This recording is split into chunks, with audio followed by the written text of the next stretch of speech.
আসসালামু আলাইকুম। আজকে প্রথম আলোতে মারুফ মল্লিক রাজনৈতিক বিশ্লেষক, তিনি একটা লেখা লিখেছেন। সেই লেখা একটা লম্বা যুক্তি আছে। আমি সবগুলো যুক্তি তুলে আনতে পারবো না। আপনারা নিশ্চয়ই পড়লে বুঝতে পারবেন। কিন্তু আমার প্রশ্ন হলো, এই যে সংখ্যানুপাতিক নির্বাচনে যে দাবি যারা করছে, জামাত ইসলাম, ইসলামী আন্দোলন এবং জাতীয় নাগরিক পার্টি, তাদের লক্ষ্যটা কী? তাদের লক্ষ্যটার আপাতত মনে হচ্ছে যেন যে তাদের একটা ভালো রিপ্রেজেন্টেশন থাকুক সংসদে, যেহেতু তারা জিতবে না ভোটে। ফলে কিন্তু বিপুল সংখ্যক তারা যে ভোট, সেই ভোটের একটা আনুপাতিক হার নির্ধারণের পর তাদের সংসদে অনেক বেশি আসন পাওয়ার একটা নিশ্চিত হবে।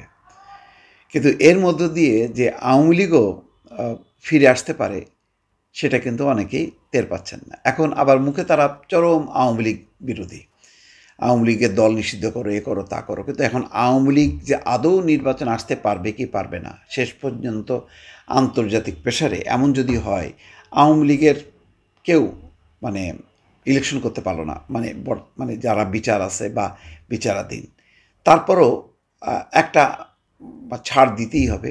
হয়তো, আমি চূড়ান্তভাবে বলছি না, যে পশ্চিমাদের যেই বক্তব্য বা প্রত্যাশা, তারা বলতে পারে সবার ভোটে অংশ নেওয়ার অধিকার আছে। আওয়ামী লীগের যেই হোক না কেন, আওয়ামী লীগ দল হিসেবে আসতে পারে। যদি শেষ পর্যন্ত তাই হয়, তাহলে পরিস্থিতিটা কী দাঁড়াবে? তাহলে কোনো প্রার্থী নাই, প্রতীক ধানের শীষ,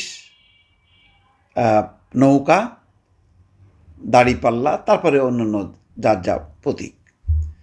সেখানে মনে করেন যে পূর্বের আমরা যদি ধরি যে কাছাকাছি বিএনপি এবং আওয়ামী লীগের ভোটের অনুপাত, কারণ ভোট দেবে তো ভোটাররা, সেই অনুপাতের যদি মনে করেন 40% পাইল বিএনপি, আর 25 থেকে 30% কম, আগে তো ছিল 41-42, 40-42 এরকম অনুপাত। সেটা যদি বিএনপিটা যদি ঠিক থাকে, 40% যদি থাকে, আর আওয়ামী লীগের ভোট যদি সেখানে 25-30% চলে যায়, তাহলে কি দাঁড়াবে?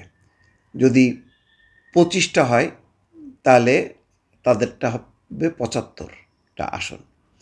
আর যদি 30% পায়, তাহলে 90টা আসন। পরিস্থিতি এমন দাঁড়াবে যে বিএনপির পক্ষে সরকার গঠনই অসম্ভব হয়ে দাঁড়াবে। তখন কি হবে? এই সংসদে না হয় আমি ঠেকায় দিলাম আইন করে, এটা কি এরপরের মানে সম্ভব? আজীবনের জন্য আমি কি পারবো কি পারবো না, সেটার ফয়সালা হয়নি। কিন্তু আমি ঝুঁকিটা নিয়ে আমি আনুপাতিক পদ্ধতিতে আমি চলে যাচ্ছি। এবং কেন? ওই যে বললাম, জামাত মনে করছে যে তারা, ইসলামী আন্দোলন, এনসিপি, এরা ভালো ভোট পাবে এবং তাদের অনেক আসন হবে। তো অনেক আসন হলে কি হবে?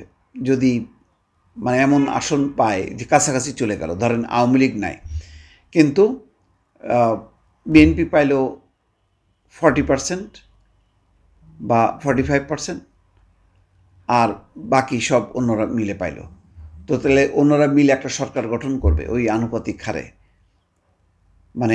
কেউ 20%, কেউ 50%, এগুলি সব মিলে একটা তারা সরকার গঠন করবে।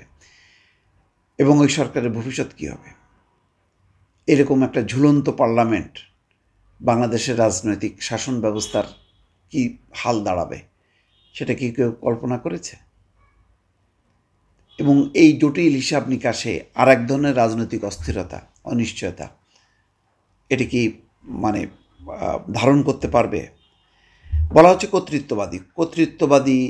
আচ্ছা, ঠিক আছে, পার্লামেন্টের এটার পরে যেমন এখন বলা হচ্ছে যে ঠিক আছে, পার্লামেন্ট হলো আর প্রেসিডেন্সিয়াল ফর্মে চলে গেল বিএনপি, তখন সংসদে যদি কারোর অনেক বেশি দাপটও থাকে, তাহলে সেই সংসদের কি অর্থ হয়? যেমন দেখেন যে ইরান, তুরস্ক, রাশিয়ায় নিয়মিত নির্বাচন হয়, তাদের নির্বাচন নিয়ে খুব বেশি অনিয়মিত তথ্য পশ্চিমা গণমাধ্যমে প্রকাশিত হয়নি।